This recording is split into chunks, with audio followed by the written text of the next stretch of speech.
नमस्कार। आज बात करते हैं उत्तर प्रदेश के एक ऐसे जिले की जो बसा है गंगा और साई नदियों के बीच। एक ऐसी जगह जिसका इतिहास पौराणिक कथाओं से लेकर आज़ादी की लड़ाई और साहित्य तक फैला हुआ है।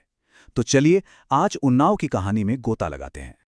लेकिन एक मिनट, जरा सोचिए, किसी भी जगह की, किसी जिले की असली पहचान होती क्या है?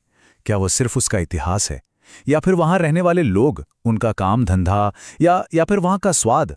उन्नाव की बात करें ना, तो यहां इन सब का एक बड़ा ही दिलचस्प संगम देखने को मिलता है। और देखिए, इससे पहले कि हम इतिहास की गहराइयों में उतरें, चलिए एक नज़र आज पर डालते हैं। क्या आप यकीन करेंगे कि उन्नाव उत्तर प्रदेश का पहला, जी हां, पहला ऐसा जिला है जिसके सभी के सभी 16 विकासखंडों को आईएसओ सर्टिफिकेशन मिला है। ये है आज के उन्नाव की एक मॉडर्न पहचान, जो बताती है कि यहाँ क्वालिटी और गवर्नेंस को कितनी गंभीरता से लिया जाता है।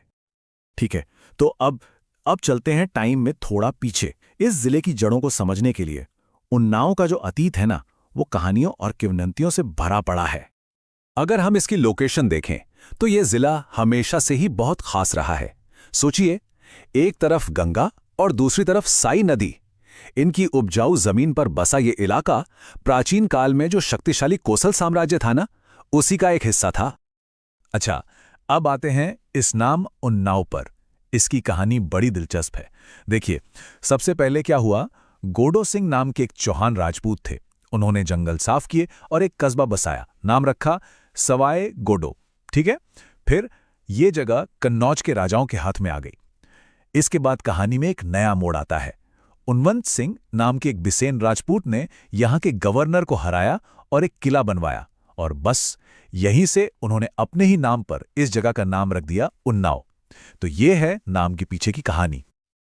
लेकिन सुनिए, उन्नाव का इतिहास सिर्फ राजाओं और किलों तक ही नहीं है। बिल्कुल नहीं, इसकी जड़ें तो हमारी पौराणिक कथाओं में बहुत बहुत गहरी हैं। ये वो जमीन है जो रामायण और महाभारत के कितने ही जाने माने किरदारों की गवाह रही है।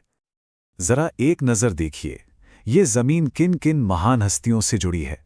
सबसे पहले महर्षि वाल्मीकि। कहा जाता है कि उन्होंने यहीं पर रामायण की रचना की और माता सीता को आश्रय भी दिया था। फिर भगवान राम के पुत्र लव और कुश, जिनका नाम यहाँ के कुसहरी देवी मंदिर से जुड़ता है। और लिस्ट यहीं खत्म नहीं होती। परशुराम, राजा दशरथ, श्रवण कुमार और तो और महाभारत के अश्वत्थामा तक का नाम इस इलाके की मिट्टी से जुड़ा हुआ है। कमाल है ना? तो ये तो हुई पौराणिक बातें। अब आते हैं आधुनिक भारत पर। चलिए देखते हैं कि कैसे उन्नाव ने अपने नायकों के दम पर देश के निर्माण में एक बहुत बड़ी भूमिका निभाई, फिर चाहे वो आज़ादी की लड़ाई का मैदान हो या साहित्य का। उन्नाव की जो विरासत है ना, वो असल में दो मजबूत पिलर्स पर खड़ी है। एक तरफ हैं वो जांबाज स्वतंत्रता सेनानी जिन्होंने देश के लिए अपनी जान तक कुर्बान कर दी, और दूसरी तरफ हैं वो महान साहित्यकार जिन्होंने अपनी कलम की ताकत से हिंदी साहित्य को माला माल कर दिया। तो सबसे पहले बात करते हैं राजा राव रामबक्स सिंह की। डोंडिया खेड़ा के ये वो वीर राजा थे जिन्होंने 1857 के गदर में अंग्रेजों के खिलाफ बगावत का बिगुल फूंक दिया था, और लड़ते लड़ते आखिर में देश के लिए शहीद हो गए। आज भी वो इस पूरे इलाके में वीरता और बलिदान की मिसाल हैं। और अब एक ऐसा नाम जिसे पूरा भारत सिर झुकाकर याद करता है, चंद्रशेखर आजाद।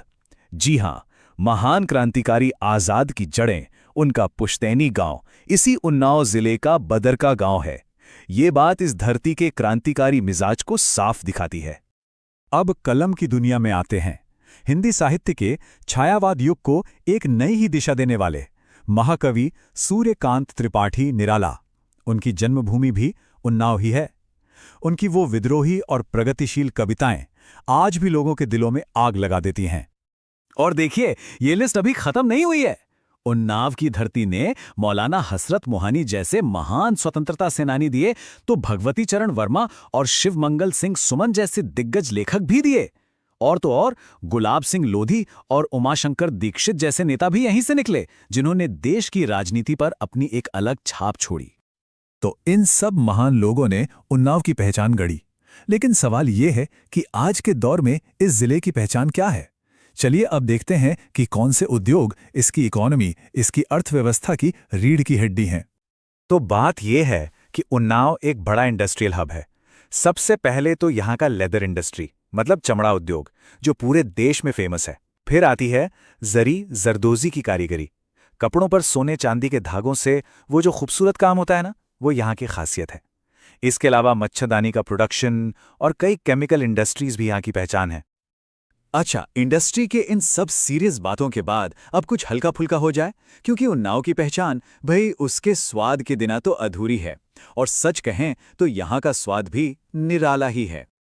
अगर कभी उन्नाव जाना हो तो दो चीजें बिल्कुल मिस मत कीजिएगा। एक तो चक्कलवंशी चौराहे का फेमस काला जामुन, और दूसरा कचौड़ी गली के गर्मा गर्म जायकेदार समोसे। ये सिर्फ खाने की चीजें नहीं हैं, ये तो यहाँ के कल्चर का हिस्सा बन चुकी हैं। चलिए अब जरा फटाफट एक नजर डालते हैं आज के उन्नाव के एडमिनिस्ट्रेटिव स्ट्रक्चर पर, और ये भी देखते हैं कि यहाँ घूमने फिरने के लिए कौन कौन सी खास जगहें हैं।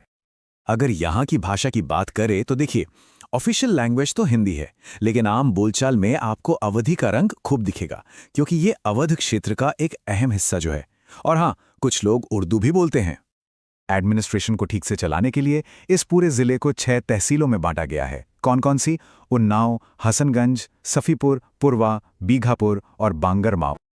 और हाँ, अगर कभी घूमने का प्लान बने तो नवाबगंज पक्षी विहार जरूर जाइएगा, जिसका अब नया नाम शहीद चंद्रशेखर आजाद पक्षी विहार है।